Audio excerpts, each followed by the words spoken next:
अपना कर्म कर्म तपोवन पीठस्थल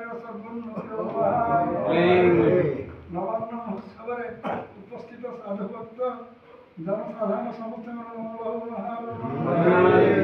कठोर प्रभु दया आज सौभाग्यर दिन आमर प्रतिमास शुक्ल दशमी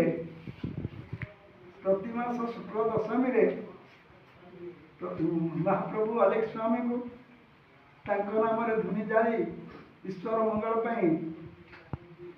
अखंड भक्ति धुनी जरिया अखंड महिमा आलेख महिमा को प्रार्थना करा जाए। महिमा गोसाई जिते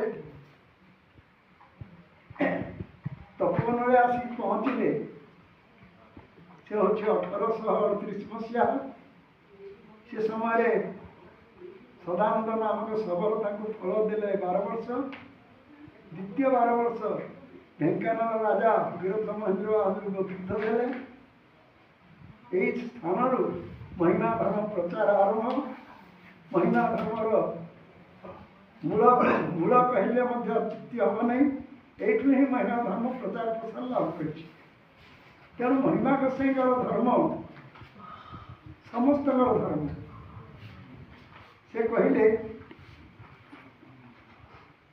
तो केते कथा रही आज सौभाग्यर दिन तपस्या दिन ये धर्म हूँ तपस्वी मानक धर्म। भजन में भीम बही लिखिले ब्रह्म लोकंकर वास तही की